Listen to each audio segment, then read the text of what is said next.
What's up, NZers? Hi! And welcome back to another reaction video. Today we're going to be checking out, doing a little bit of a follow-up from our last tornado video, and that was by Swiggle Studios. You guys should go and check out his channel. He makes amazing stuff all around the tornadoes and different natural disasters and stuff. So today we're going to be checking out, and also in the comment section, it was overwhelming. You guys said we need to react to more of his stuff. Yeah. So here we are. We're going to dive deeper into one of the worst tornadoes in American history. In fact, this one is the worst tornado disaster in 70 years. In the last 70 years. Wow. That takes us back to like the 1950s. Wow. So that's crazy. This is the Joplin EF5. So, yeah, buckle up.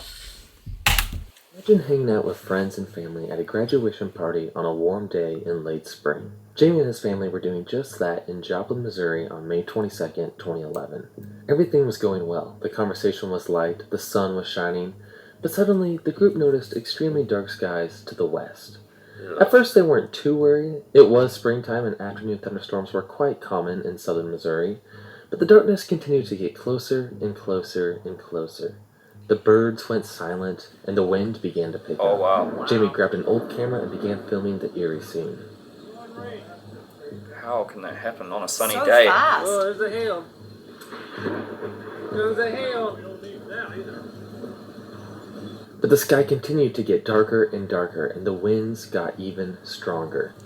Realizing that him and his family could be in a dangerous situation, Jamie advised them to get inside. The family gathered in the lowest part of their house as Jamie continued to film. Suddenly, a freight train-like noise could be heard approaching outside, slowly getting louder and louder. Oh my goodness. The home began to shake, trees and glass like could that. be heard breaking upstairs.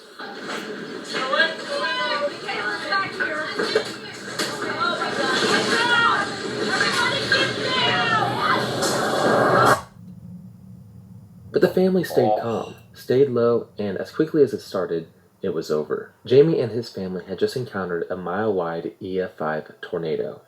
But luckily for them, their house was on the very edge of the tornado, not quite within the direct path. After the event, Jamie filmed the destruction. While the second story of his home had an entire wall missing, the house was overall intact.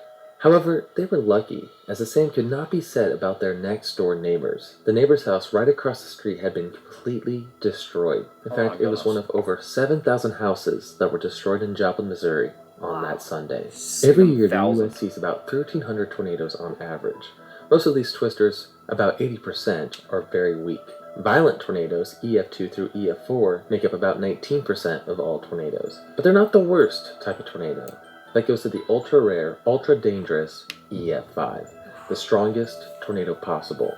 A wall of death that destroys everything in its path. These monsters can be over 2 miles wide with wind speeds well over 200 miles per hour. Thankfully though, most of these massive, deadly monsters occur over open plains or cornfields. However, every once in a while, they may strike a small town, claiming dozens of lives. And on an even rarer occasion, we have what is often referred to as the tornado worst-case scenario, an EF5 striking a highly populated city.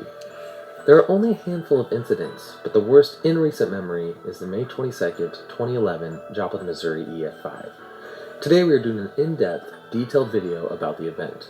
We'll be covering the buildup, the arrival, the victims, the aftermath, and the recovery. We will also be covering obscure lore, and of course, we'll be discussing remnants that still remain to this day. This is the Swiggle Studios Joplin EF5 documentary. 2 days before the Joplin EF5 on May 20th, the signs of a potential tornado outbreak over the Central Plains were observed by the Storm Prediction Center. When we look at their Day 3 conventional outlook, that would be May 22nd, the day of the event, that was posted on May 20th, we can see a 30% chance of severe weather within any area in the shaded red region. This, of course, includes Joplin. The Storm Prediction Center stated this: there's a slight risk of severe thunderstorms Sunday from the southern plains through the middle Mississippi, Ohio, and Tennessee valleys by Sunday. Dew guidance is suggestive that moderate to strong destabilization will occur over a rather broad area from the southern plains into the Ohio Valley and adjacent portions of the Mississippi and Tennessee valleys. This is expected to allow the development of considerable thunderstorm activity, including isolated supercells, a couple of which may be capable of producing tornadoes. The next day on May 21st, one day before the Joplin EF5, the Storm Prediction Center expanded their slight risk area,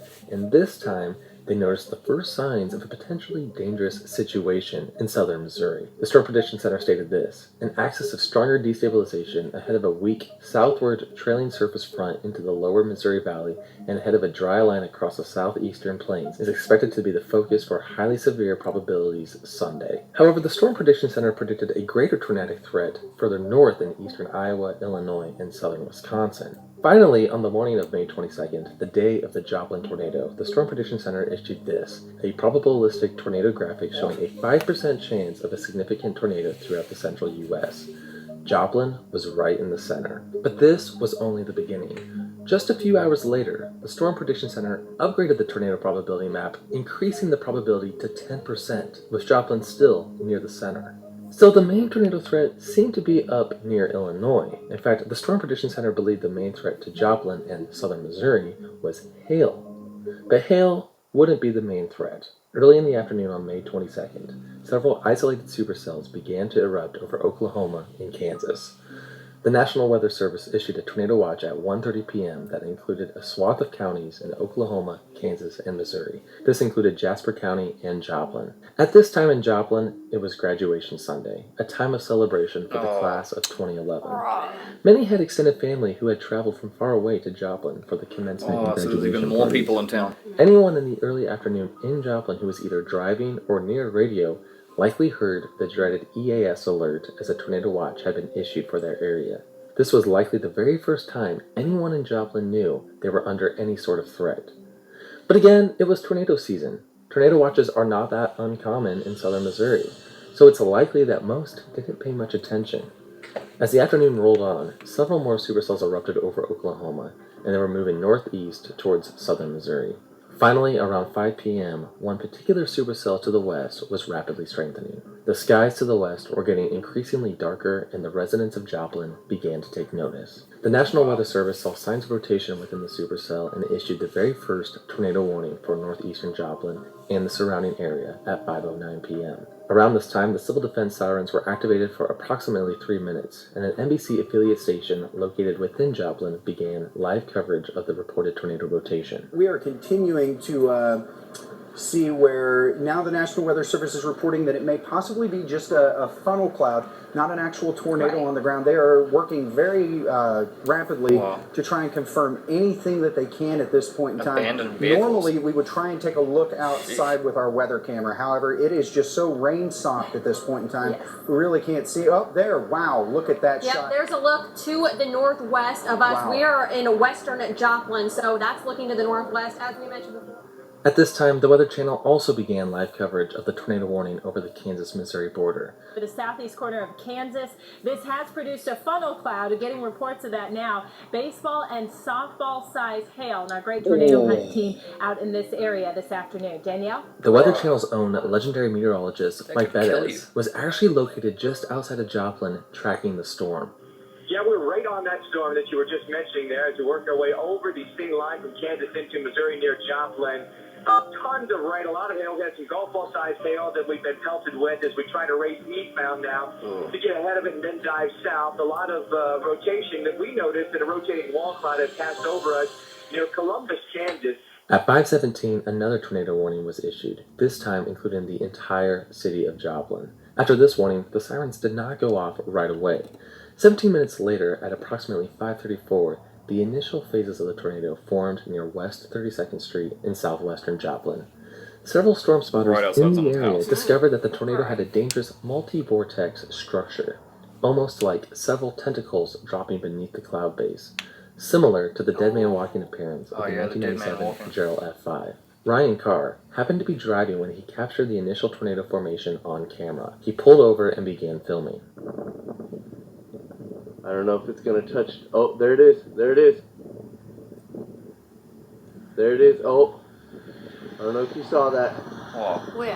Holy crap. See, I would have no idea what I'm looking at. This is taking off If I was there, I'd just be like, oh, bad weather. Is it on the side? No, see, right in the middle, right it's coming there. down above the trees. Yeah. Oh my gosh. That's it. That is a tornado, people. That is a tornado, and I'm getting it on camera. I'm getting this cat crap on camera. Oh my gosh. Oh. Oh my gosh. Oh, sweet Jesus, keep me safe. Keep me safe, Lord. Keep me safe. The tornado organized quickly, going from a multi-vortex cone tornado to a wedge in only a few seconds. Whoa. Joplin's tornado nightmare had officially begun. Whoa.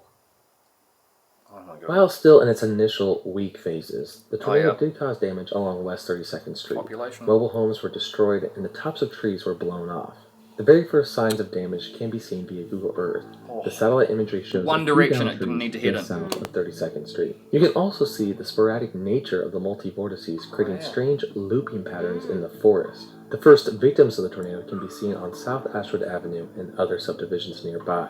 While still relatively weak at this point, likely an EF2 or low-grade EF3, the tornado was quickly gaining strength and size, and many in Joplin were not even aware of the threat.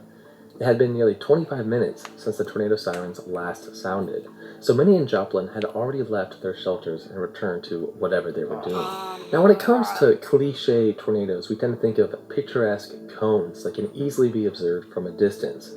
This tornado in Albion, Illinois in 1990 is a classic example of that. This is what the general public thinks a tornado should look like. The Wizard of Oz tornado, if you will. Yeah. And sometimes they do look like this. Like this right here is a storm chaser's dream. However, the Joplin EF5 was not a typical tornado. It was a rain-wrapped wedge, one of the most dangerous tornadoes one could ever encounter.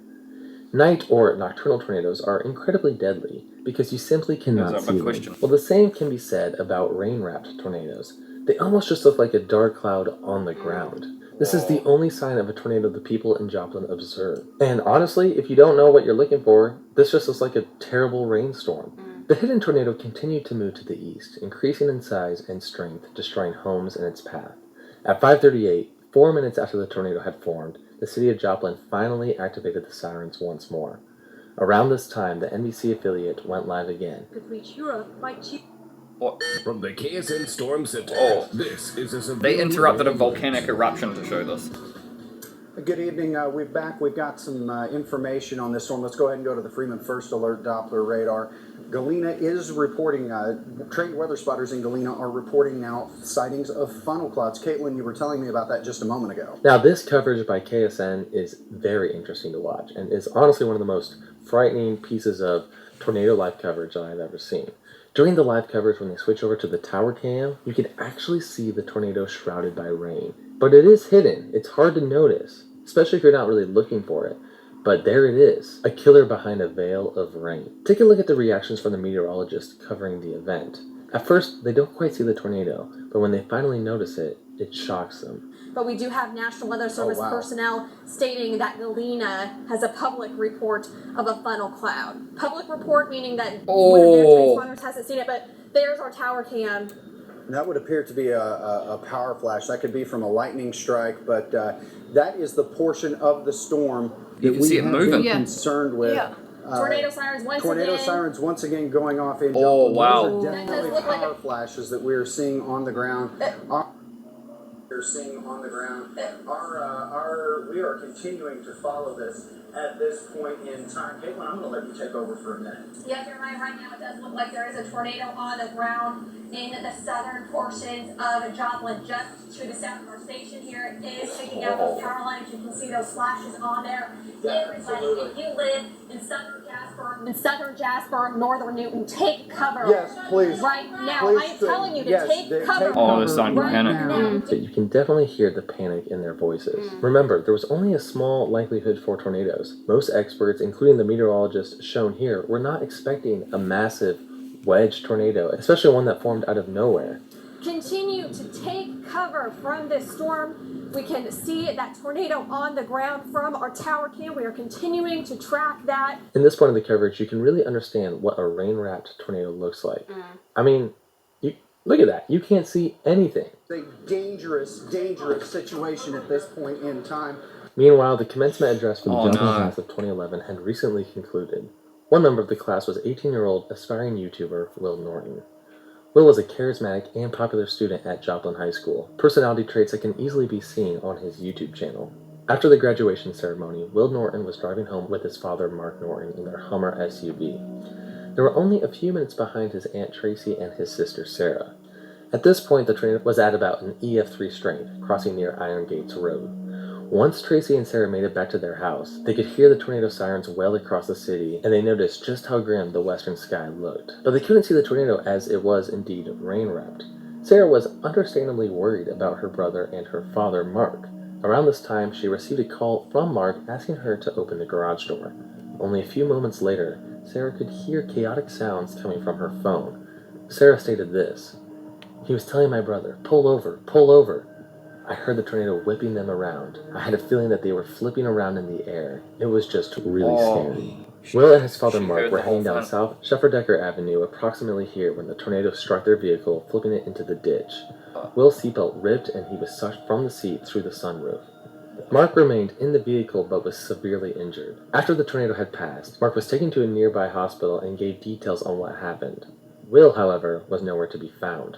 Search parties were organized, and it wouldn't be until a few days later that he was discovered in a body of water right next to the road where the vehicle flipped.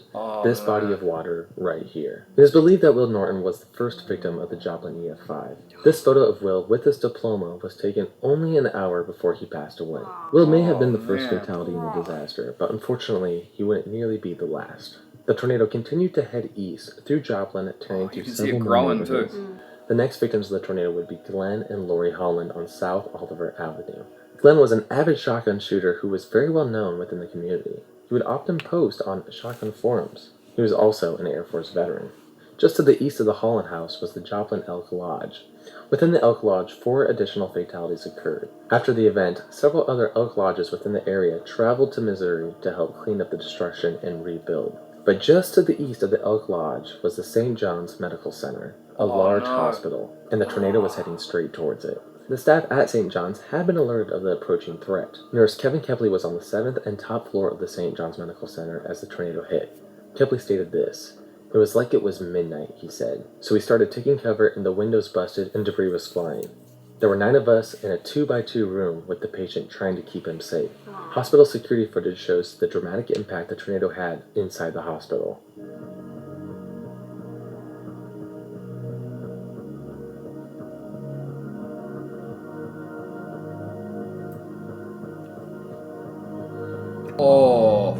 Oh, wow. Wow.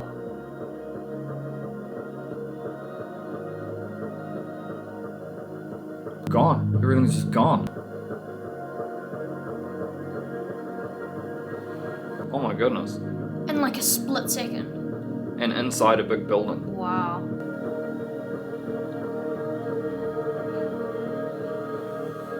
I've actually never seen anything like that. Now, when the tornado struck St. John's Medical Center, it was likely at a high-end EF4 strength, not quite an EF5, but it was still strong enough to twist the foundation several inches of this tower right here.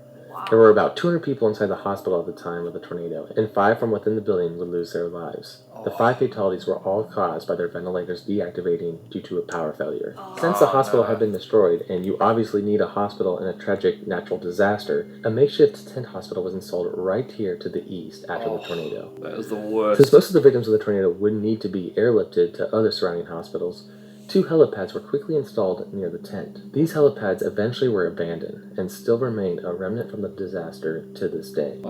In the end, St. John's Medical Center was demolished and a memorial sits where it once stood. After the event, a new hospital named Mercy was built nearby. At around 5:42, the tornado was beginning to reach peak intensity, with wind speeds in excess of 200 miles per hour. Hundreds of homes near St. John Medical Center were completely destroyed. A specific home on South Connor Avenue claimed the life of 9-year-old Zachary Treadwell. His home, along with 6 others on that same block, were featured in ABC's Extreme Home Makeover only 5 months after the event. Very cool that ABC would do this for all these families. So far, the tornado had already claimed over 20 lives, but it was about to claim 20 more, all within a single location, the Greenbryer nursing home located at Gabby Street Boulevard. Peggy Wilson, one of the residents of the Greenbryer nursing home, described the scene as absolute chaos. The staff had heard reports of the wall of death rain-wrapped tornado heading towards them, and they ushered all the residents into a central hallway. Peggy Wilson stated this: "We heard the sound and we said, uh-oh, and at about that time, the ceiling fell on us. When it hit, it took everything down. Pipes, plaster, wood, the ceiling construction, everything. It was awful. Just the sound of it, and there you sit. What could you do? You certainly couldn't run away from it. The Greenbryer nursing home had the highest number of deaths of any location during the tornado. Today, all that remains is a dirt foundation and a parking lot. The tornado was now over 1.5 miles wide and near peak intensity, easily within the EF5 threshold. And unfortunately, it was in many ways Bro, that just gave me around 5:44, it crossed the main street. What was that? I think it's the washing machine doing its spin, and then there was a... Something fell off. Yeah. I was just so involved in this. That was so scary. I don't know if that microphone picked that up. There was a huge bang in the house. Is that a baseball field? Yes, it is. Yeah, good eye. Okay, alright, let's carry on. Sorry. Small businesses. Man, I thought we were about to get hit by a tornado. My actual sound effect. Fortunately, coming up within the path of the tornado were even more residential homes, the Joplin High School, and the Baptist Church. Within this area of homes, there were over 300 injuries as well as a dozen fatalities. Along this intersection of East 24th Street and Missouri Avenue, 10 individuals in 5 different homes all lost their lives. But just down the street was Joplin High School. Security cameras throughout the school showed the moment of impact.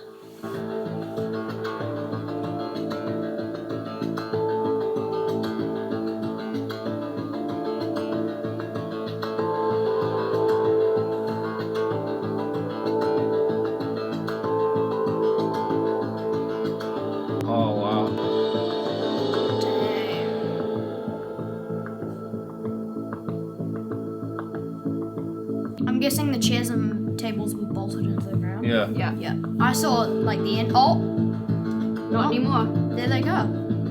Oh. Oh, wow.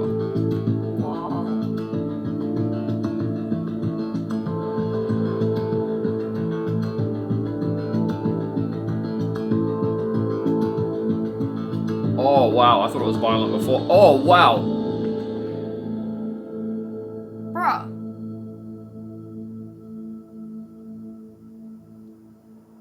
I thought it already made Thankfully, up the school was empty at the time, so there were no fatalities at this location except for one in the parking lot. In some ways, it's a bit of a close call. Had the tornado occurred on a weekday or at an earlier time, these halls would have been filled with students. In fact, how fortunate was it that the graduation ceremonies of Joplin High School weren't actually held at the school? They were held 3 miles north at Missouri Southern State University. If they had held the graduation ceremony at the high school, people would still have been in the process of leaving the event. After graduation, you're sitting around, you're taking photos, you're talking to people. There would have definitely been a lot of people still there. But thankfully, it was just a close call. Just across the street from the high school was Harmony Heights Baptist Church. While no one was at the high school, unfortunately, there was indeed a church service in process at Harmony Heights. Over 50 individuals within the church were seeking shelter on the floor, in some cases under the pews when the tornado struck. The pastor described the scene as a freight train mixed with a jet engine. In the end, nothing remained of the church. Rumbles surrounded the building. Of the 50 churchgoers, 3 would pass away. The tornado then continued into even more residential areas. Here at the intersection of Connecticut Avenue and East 20th lies a sprawling apartment complex that took a direct hit. Surprisingly, not many apartment buildings were actually hit by this tornado, but there was this specific one where 8 people lost their lives. It was now 5:45 and the tornado was at its peak width of 1.25 miles wide. Unfortunately, up ahead of its path was the heavily trafficked, very busy Rangeline Road, the commercial business district of Joplin. This is where you had all your restaurants, all your shopping outlet malls. This in some ways was the busiest part of Joplin, and the tornado was heading straight towards it. Situated on Rangeline Road were a couple of storm chasers who were able to capture the rain-wrapped tornado heading towards them. Storm chaser Rich Hamill, along with 4 other storm chasers as part of the Silver Linings storm chasing tour, were stuck at a red light in front of a Payless shoe store approximately here. They were behind another Silver Linings storm chasing van that was communicating via walkie-talkie. As reports of the tornado began coming in, several members of the group began filming the ominous horizon. We're going to keep going south. We're taking out the way of this thing. Oh, that would have been good if we were on a hill there. We would have slipped a lot. Hey, Matty, can you show us? Oh, so I just saw that big power flash. Oh, straight through the screen. Australian. That was a big power flash. There could be lightning too. Could be lightning, yeah. Why are they excited? It's too low to be lightning. These guys live for this one. Yeah. Oh my god, that's power flashes. Oh, that's right. Lots of power flashes. Like power flash. You get out of this town. Holy Jesus. Wow. Oh, there it is. Large. We gotta get out of Oh here. my goodness. We're in the firing line. Oh, it's just right there. Oh. Alright. It is. No, I'm oh my worried God, about those the power pressure. flashes. That's 135. Oh, please, lift. Lift for Christ's sake. Bloody big. The traffic lights are off, so they lost power on the signal. Lift. Oh my God. Oh my God. Oh my God. No more traffic These lights. videos have always captured my fascination, and I've talked about them several other times on this channel before, but they really do an excellent job of painting the horrific scene and terrifying vibe. Yeah, no lights on anywhere. They almost have like a Cloverfield vibe to them. At first, they don't see the tornado, they only hear reports and see a dark wall of clouds. But at one point of the video, the massive wedge appears and they quickly come to terms with their current situation. Right behind us, 4-3 o'clock. Oh, no. Yeah. Oh, you can kind of see it. Yeah, like the edge of it. Yeah. Oh, shit. Oh, it's chasing them. Yeah. Oh, no, alright, it's behind us. Oh, good God. This is bad, really bad. Jesus. Yeah, there's months of this. Oh my God. It is right there. I feel sick right now. Very sick. Jesus Christ. Oh, no. Oh my God, this thing's mad. Oh, there goes power. Oh, I'm sick. See it back there? Yes. It's a monster. It's right behind us. It's a 3. Definitely some incredible footage, especially when you see the power start to go out in the buildings. Oh. Absolutely insane. Thankfully, they were able to barely escape and get onto the interstate. By the way, this is what Rangeline looked like before the tornado in the video, and this is the exact same area right afterwards. If they were there for only a couple minutes longer, they could have been seriously injured or worse. In fact, at one point in the video, one of the individuals in the group suggests potentially seeking shelter at the Home Depot situated here. What about that Home Depot? Would that be a bad spot, or I don't know, because all I see is close by? It's a good thing they didn't, as the tornado was approaching the businesses on Rangeline. Dennis Osborne was taking care of a few errands with one of his friends. While at Home Depot, Dennis saw the approaching storm, recognized the threat, and began helping as many people as he could. He ushered the people inside and told them to get to the back of the store. He then ran back outside into the parking lot to yell at people to get inside. Dozens of people who would have been caught out in the parking lot in the tornado, who were unaware of the approaching threat, were saved due to Osborne's warning. Unfortunately, Osborne himself didn't seek shelter in time. He sacrificed himself trying to save as many people as he could before the tornado hit. Osborne was a veteran and continues to be a legend. May he rest in peace. Overall, there were 6 fatalities at the Joplin Home Depot that day, most of them in the parking lot. Another tale of heroism occurred across the road at a nearby Pizza Hut. The manager, Christopher Lucas, herded 20 people inside the restaurant's walk-in freezer. Unfortunately, the door was not closing to the freezer, and one by one, people were essentially getting sucked out into the tornado. After 3 people had perished this way, Christopher grabbed a bungee cord, attached it to the inside of the door handle, and pulled with all his might to keep the door closed. He was being held onto by 2 other employees.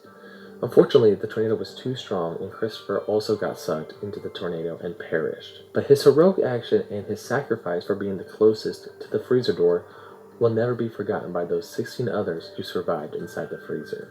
A similar story occurred at AT&T, where a store employee, Cheryl Shan Miguel, died while protecting 10 people while holding a bathroom door closed. The story of the Joplin tornado is full of heroic acts. Joplin is a Bible Belt city. This is a very Christian part of the country. So there's a lot of good people in Joplin doing sacrificial things. After the tornado tore through Rangeline Road, it headed toward the East Joplin Middle School, where security cameras again captured the carnage. Oh man. Wow.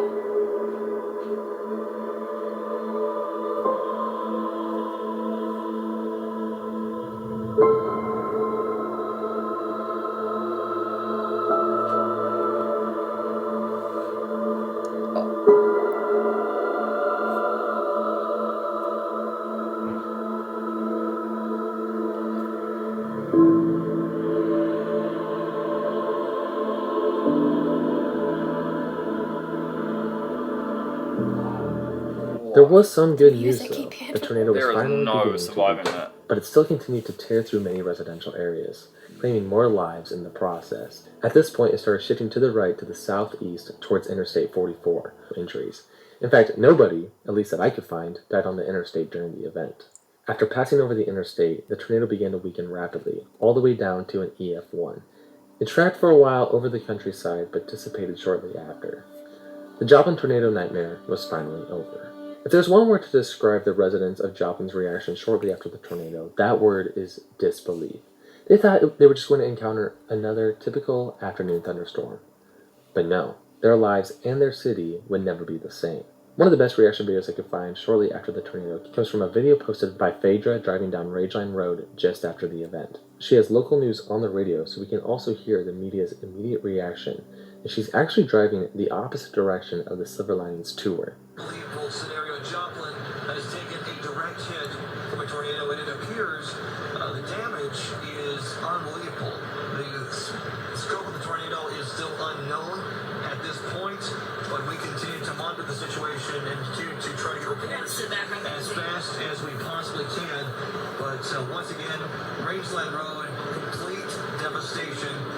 This is going to be a long recovery process for the city of Joplin as we build back from the rubble, and still waiting to hear possible injuries and the possible loss of life. But this is going to be a dangerous scenario. That's why we encourage you to stay off of the roads. Let emergency management do their job. Let them take care of what needs to be taken care of, because there are many people. There's blue sky up there. Yeah. Of help at this hour. What's Is that like a interesting is they sunset? have no idea, absolutely no idea how bad the situation actually is. In fact, they see some minor damage, like very light damage at first, and they make a big deal out of it because they have no idea what's coming.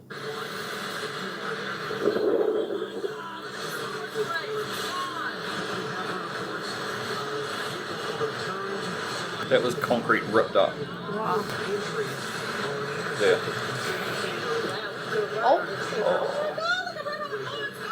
Soon, though, they realize a large part of the city had been completely destroyed.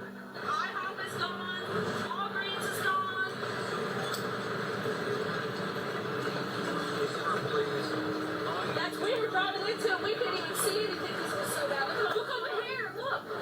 Over there. I can't see. It's all flat.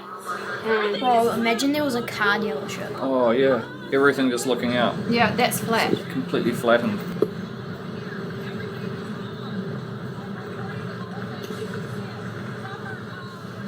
Probably was actually. Gone. It is insane. What the hell? Oh my god. Oh my god. This is horrible. It's completely flattened over here. It's crazy. Whoa.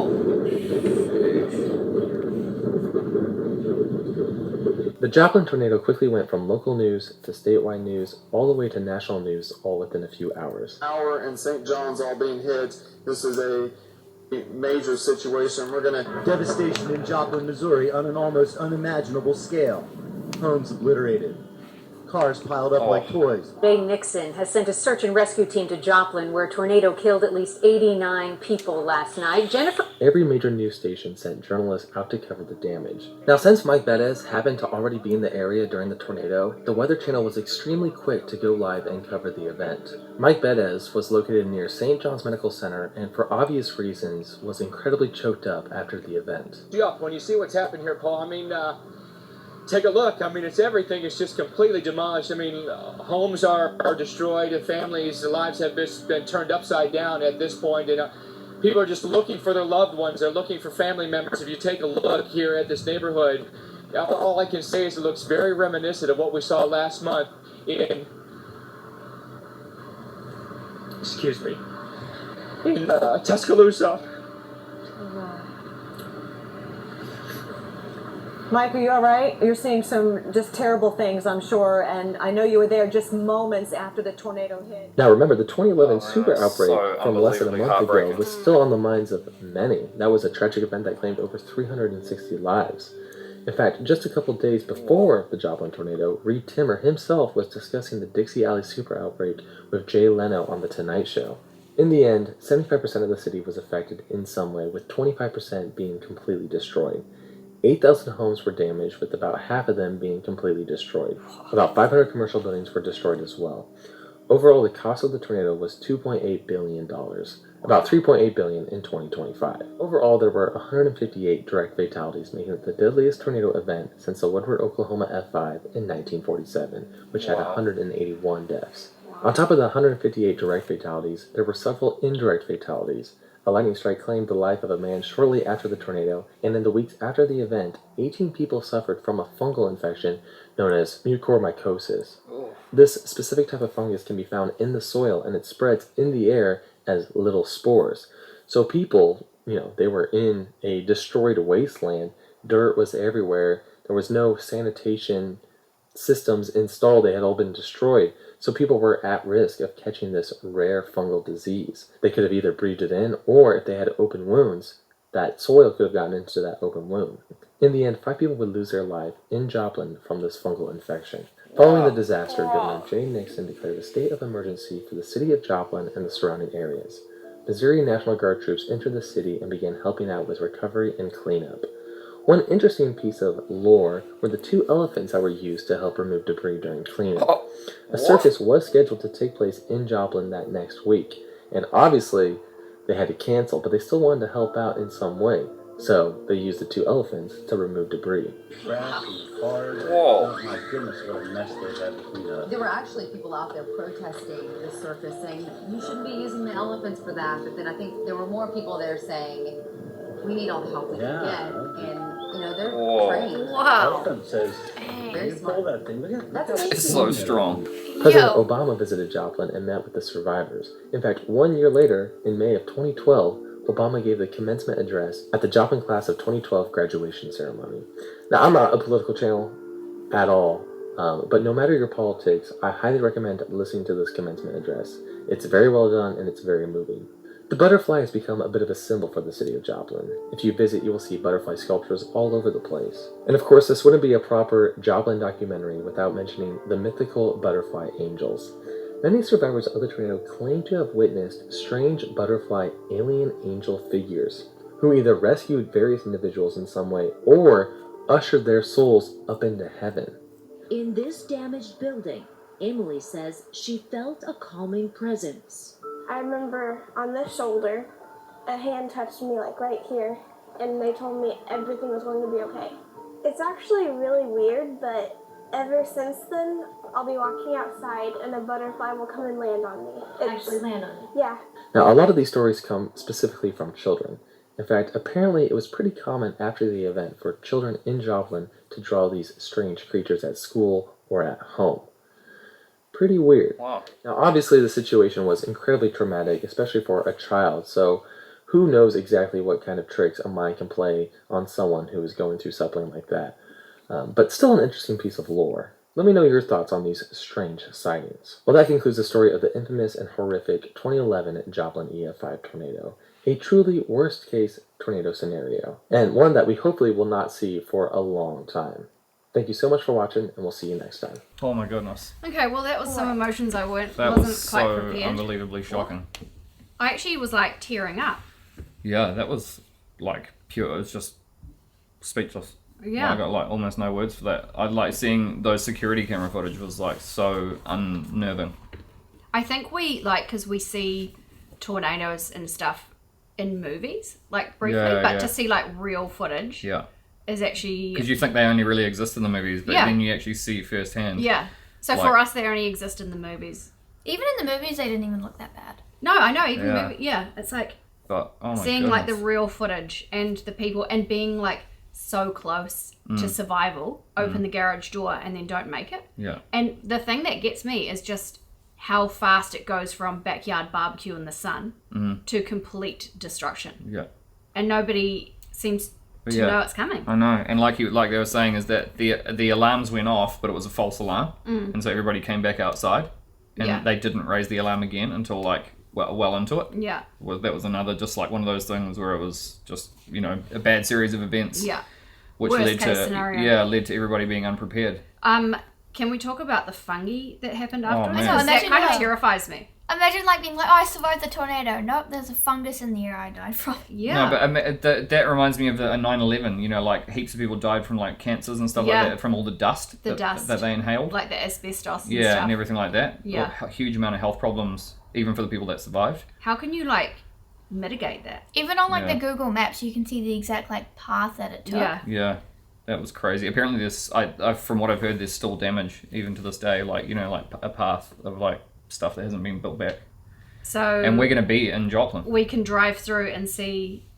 Yeah, we're staying in Joplin, just outside of Joplin for a week. Yeah, we're gonna be in Webb City for a week, which is part of Joplin. Okay.